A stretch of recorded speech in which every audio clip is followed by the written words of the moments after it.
Hi, my name's Amy Wiseman and I'm here today to talk to you about how to write a dance review. I'm known as a dance artist, so I work in a range of areas in the dance world. I started as a performer and I trained at WAPA, Western Australian Academy of Performing Arts, as a ballet and contemporary dancer. So I've worked as a performer, I've worked as a choreographer, so putting dance steps together and working in a dance collective, so collaborating as well as a choreographer. I've worked as a producer, so putting shows on and actually kind of doing the behind the scenes event management. I work as a teacher as well, so mainly in classical, ballet and contemporary dance, and to a range of people from beginners through to professionals. And then I also work sometimes as a critic or a dance writer, so I actually write reviews for performances, and I've worked for West Australian Ballet writing reviews for them for a publication called Seesaw Magazine, which is an online format. One of the things that we'll talk about today is how to prepare for your review, what you need to then do when you're at the performance or when you're watching a performance, and then also what to do after you've seen the performance, so how to gather your thoughts together and edit and refine your work. The first thing we're going to talk about is the purpose of a review. So why do we write reviews for dance? And there's three key things to consider. The first is that it provides critical and constructive feedback to the makers or the people who have created the performance, the choreographers, the dramaturgs or the directors if they're involved, and also the performers themselves. So it gives some feedback to them about what they've done well and where maybe they could improve somehow. The second thing is that it's a recommendation. So often an audience member might be interested in seeing something, but they're not sure what exactly they're in the mood to see. And often a review in that context, if it's in a newspaper, for example, will give an audience member an opportunity to see, oh, that's actually a really fantastic work that's come out and I would be interested in seeing that because I've read a really positive review. Or perhaps, or maybe I won't bother seeing that one because it wasn't quite so well reviewed. So it gives people a standard or a benchmark that they can then decide whether or not they want to go and see the performance. The third thing to consider is the fact that it promotes the art form, and it's a really important record that the dance work existed at that point in time. With dance, because it's such an ephemeral art form, there's not the same kind of record.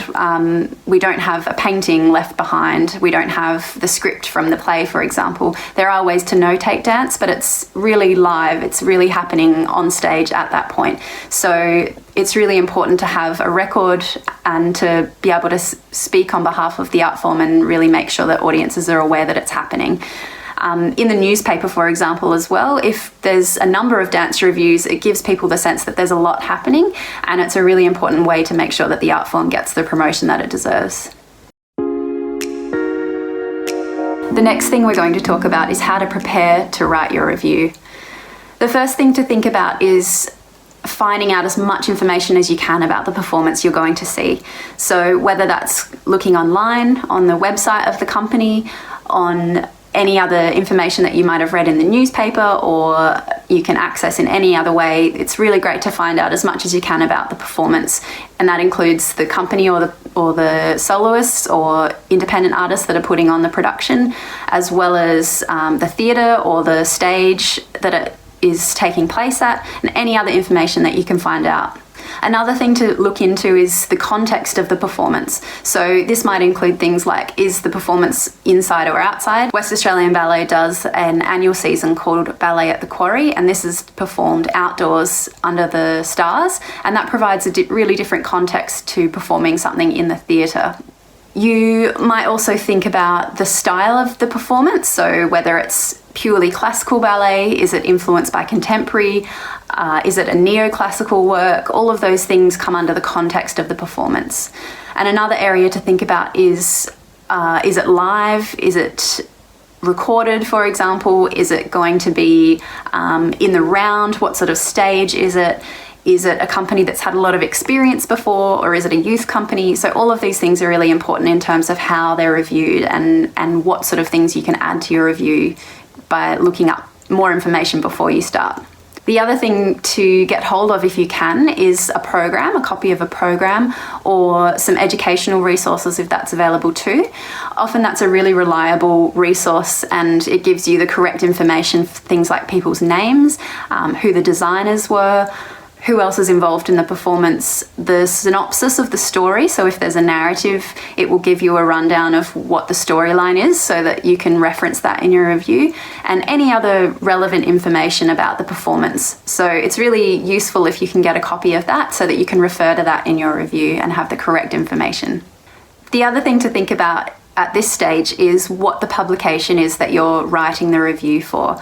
So if it's for a school project, your teacher might give you an idea of what sort of language that you're using, whether it's a really formal language, so something that you would use more for writing in a newspaper, or if it's a little bit more informal, so the tone might be slightly different if it's more for an online blog, for example, or an online magazine, which is what I usually write for. I still keep it fairly formal, but the language is slightly different, and it usually is a slightly younger demographic. So a younger group of people are reading these reviews, and so the language changes slightly depending on who it's for. And the last thing to think about is how you're going to record the information while you're watching the performance. So whether you need to take in a little notebook and a pen. I usually take in a book that fits on my lap, so quite small, and usually take 2 pens just in case one of them runs out, and to start to think about how you're going to record while still watching the performance. So it's good to have a bit of a practice of writing without looking down so that you won't miss anything when you're watching the performance, and also how you're going to write in the dark, potentially. Those sorts of things are good to have a think about before you actually go and see the show. During the performance, there's a lot of information that's going to be coming at you very quickly, and what you're trying to do is just capture as much of that as you can on your notebook or in your memory, whatever you prefer to do, and take in as much information as possible. So some of the things you might be looking at are the energy qualities of the dancers, or their kinetic energy, their kinetic response to each other, the choreography itself, so how the steps are built together and how they are sequenced, the structure of the work, so the sort of storyline potentially if it's a narrative, or if it's a more contemporary work, perhaps what the different sections are, and noting those down and things that stand out to you. That can also include things like pacing, so whether there's a really exciting fast section followed by something slower and quieter, and how that all fits together. So that all comes under the structure of the work. You would also be looking at things like the design elements, so lighting, costumes, staging, sound, all of those things come under the design elements. So you might be writing some descriptive words to describe all of those things and help you jog your memory when you come to actually write the review. You also might be taking notes of your reaction to certain things in the performance. So whether a particular performer stood out at a particular time, and why. So you might be writing down soloist, elevation, and neat footwork or something. So that will remind you when you come to write the review that you want to note that particular artist because of their elevation and neat footwork. You also want to think about the whole performance, not just what's happening on stage. So it's really great to be aware of the audience if there's an audience with you, and whether you're watching something online or in a theatre. So what is their reaction? Are they enjoying it? Is there lots of applause or laughter? Or is it a kind of a quiet audience, which might give you the sense that perhaps people aren't enjoying the performance as much? And also what the demographic of the audience are. So if it's a paid performance that you're going to see, are the audience mostly female? Are they of a particular age? And all of these things inform what sort of audience will enjoy the work, and perhaps that's also informing who your audience is for your review. As you're taking notes during the performance, keep your eyes on the stage as much as you can, not down on your book, so that you don't miss too much information. There's not any particular way that you need to write things down as you're watching. Everyone has a different preference. Some people just write single words, other people write full sentences or descriptive words already at that point, even full sentences that are going to end up in the review, or it could just be snapshots of information. It really depends on the individual and what their natural way is of recording. The next phase is collecting your thoughts. So after the performance is finished, some people like to chat with others about their experience and what they found, and have a bit of a response from someone else about whether that was matched by other people. And others like to just remove themselves and go away and think about it before they start writing. Having that time and space to have a think and start to jot ideas down really gives you the time to consolidate what you've seen and let things kind of immerse in your mind and make a bit more sense of things. I sometimes like to sleep on it if I can, but other people like to just get home and start writing immediately, and it depends a little bit on your deadline as to what you need to do. But often I find if you can just start to write down as much as you can remember, you'll start to draw some connections with all of those things. As much as you can remember can include things like getting to the performance, what you could see, what you could hear, what you could smell even, what you could feel if there was a tension in the room. All of those things, the senses give you a bit more information about your experience as well, and I find that's a good place to start. At this stage, you might also have a bit of an idea as to what your overall point of view is. So whether it's a positive point of view, whether you enjoyed the performance, whether it's a little bit maybe wasn't your cup of tea and it's a little bit more negative, or whether it's mixed. So it might be that you haven't really made up your mind as to whether you liked it or not, but you've got some thoughts as to what worked and what didn't. Just remember though that if you didn't enjoy the work, there's a way to write about it that's constructive rather than just being purely critical, because the people that have gone to putting the work together and actually presenting it have gone to a lot of work behind the scenes, and it would be a shame to just completely demolish all of that work with one cutthroat review.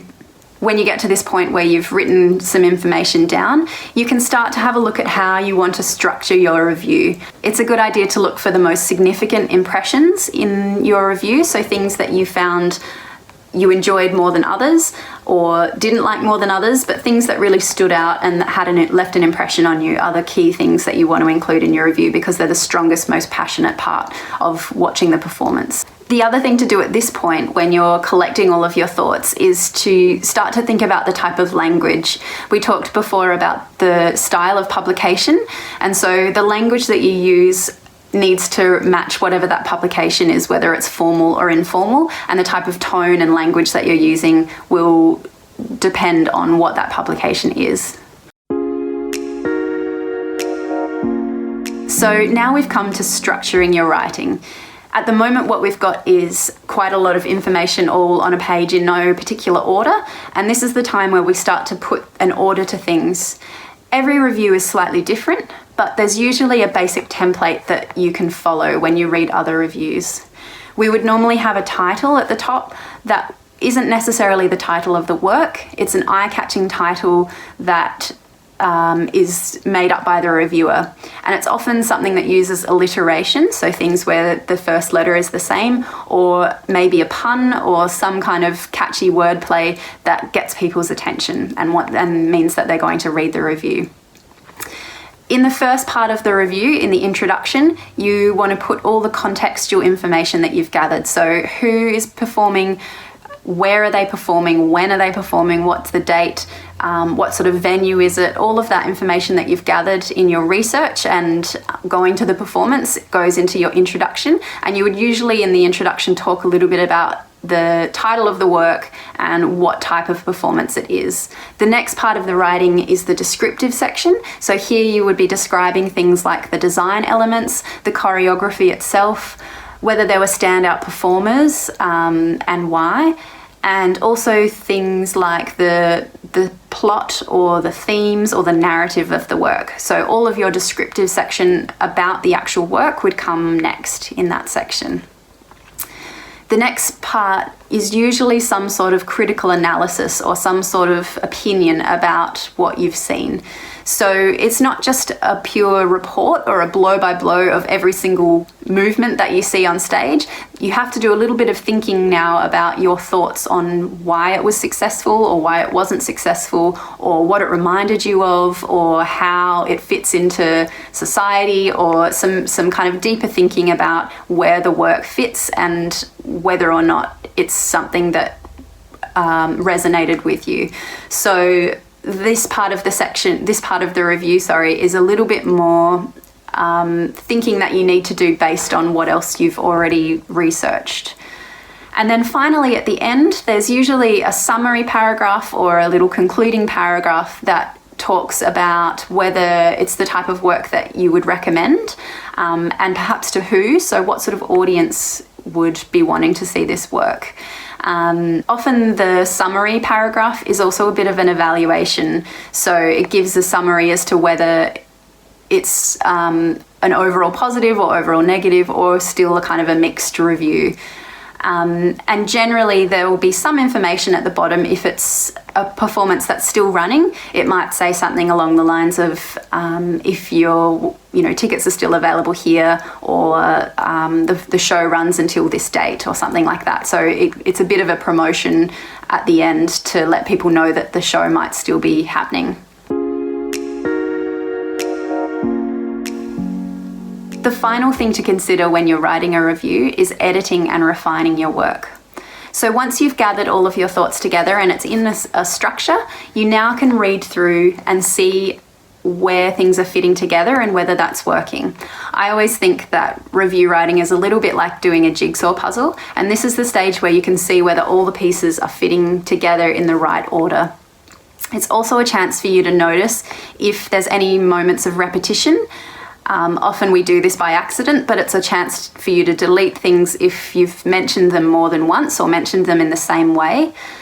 And it's also a chance for you to notice if there's moments where you're speaking quite vaguely about things. So you can go into more detail, or you can edit things out if it's too wordy. So it's a chance for you to just look at the overall review and see how it's fitting together. The other thing that you should be doing at this stage is making sure that all of your information is correct against the program or resource that you've seen. So names are correct, they have capital letters, your title of the work is in italics. Usually we would use italics for a title of a work. Whether you've got all the right performers' names spelled correctly, all of that sort of stuff is important at this stage. You also should be looking at your sentence structure and making sure that sentences are the right length, not too long, that there's only one idea in each sentence, that your paragraphs are structured correctly, you've used correct grammar and spelling, and that also you've used the right tense. Tense is kind of a tricky one in review writing because it switches often between past tense and present tense. We use past tense when we talk about going to see a performance on a particular date. So you might read something like, on the performance viewed, this performer did this, and it's all in the past tense. So they wobbled, or they performed beautifully, and it's all in past tense. Whereas if you're talking about the work itself, so the choreography, we imagine that the work is existing in the present tense, and it's kind of always going to exist. So whenever you're talking about the work or the choreography, you'd use present tense.